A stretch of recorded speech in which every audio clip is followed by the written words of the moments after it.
Let me start this off by saying I'm not a thug, I'm not a street dude. I'm a dude, but I'm a guy who will stand on his business and I will use the appropriate force in regard to whatever situations come my way. I have lived an interesting life. I mean, this last 6 years, this life has been interesting. But prior to this, when I was doing strip club security, very interesting life.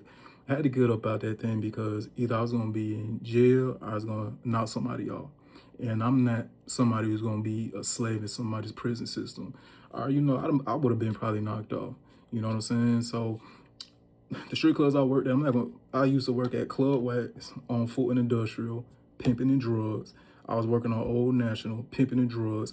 Both these places where fuck shit happens on a occurrence. I remember at Club Wax, man, I got into it with little crip dudes, and I was cool with the guy at the front door. I'm not gonna use no names, but he's a big head guy in the crip gang. And I remember I got into it because I thought they was about to fight, so I went and broke him up. Then dude ran up on me, so I pushed him. You know what I'm saying? Like, bruh, don't run up on me like that. You know what I'm saying? And he got to talking, but I remember the female that used to work the front door with us. She's like, yeah, once he felt that power, he pumped his brakes. But man, just being in situations like that, man, like this is when I only had my 9mm Taurus. I ain't had my Glock yet, and I ain't had my 5.7 M&P 5.7. I ain't had my AR. So man, that put me in a precarious situation if that shit spilled over. You know what I'm saying? Them dudes known to jump out. So I guess he diffused the situation, with that instance. But I remember when I had to go to Mississippi for my uncle's funeral, and they told me when I got back, like, bro, when you was gone, somebody came up in here with a gun, with their gun out. I'm like, dog, I'm glad I was not here because I would have shot him. You know what I'm saying? So it's like, man, the universe kept me out of those situations that would have put me in further peril.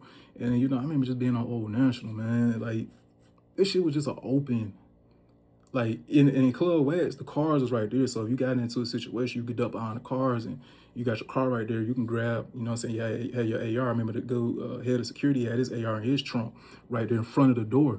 I mean, I ain't had my AR or nothing like that, but in Old National, this was an open spot. So man, if somebody had a scope or a red dot, they can hit you from the street. You know what I'm saying? Because it was wide open. All the cars was back here. You know what I'm saying? I heard they was known to knock security guards off. So, just people trying to try your patience and everything like that. And I mean, Club West, as far as like security, man, I mean, celebrities like, man, Trouble that passed away a couple years ago, cool ass dude, came through dapping up, showing appreciation. Casino, I don't like that dude. You know what I'm saying? The nigga, he tried. I not say that word. I try to stay away from that word. But Casino, man, he came with that bull. He came with that BS, man. And I remember also at the club on Old National, the owner. I remember one of his little females tried to get up at me. You know what I'm saying? We exchanged numbers and everything like that. And he was always on the security camera. So I know he peeked that. He saw that, man. Ever since then, he was on that BS. I remember when they moved that club from Old National to downtown Atlanta over there by Georgia State. He was on that BS, strictly on that BS, cause I guess he ain't like, you know what I'm saying, that these females that he paying for was, showing me attention like that. So once we got to that downtown club, I was done with the strip club, man, because they're trying to play with money and everything like that. And I remember the Asian chick I got cool with, she like, go to Blue Flame. Go holler at them, they'll get you right. Man, I went to Blue Flame. I'm still on the west side of Atlanta. He took me on the west side back to the hood. And man, what they was talking about paying, like, bro, this not gonna work, man. I can't do this. So after that, I went to the adult lounge clubs and everything like that. It was cool and everything like that. But man, let me tell you, man, being in the strip club, drugs, alcohol, and ass do not mix. Because man, they do the most when that combination is in place. And like I said, man, you got dudes that's trying to test your patience and everything like that to, see if they can get one up on you. Like, I'm like, bro, I got to get up out of here because they trying my patience too much. And now it's going to come to I spill over because I'm somebody who can go from 0 to 100 real quick when disrespect comes into play. Because I'm a cool, respectful person. So, man, I'm just briefly going over everything. I can go into details. I'm trying to minimize these videos, and I already went over 3 minutes, about to go into 5. But yeah, man, being in the strip club, man, security, man, the pay ain't there.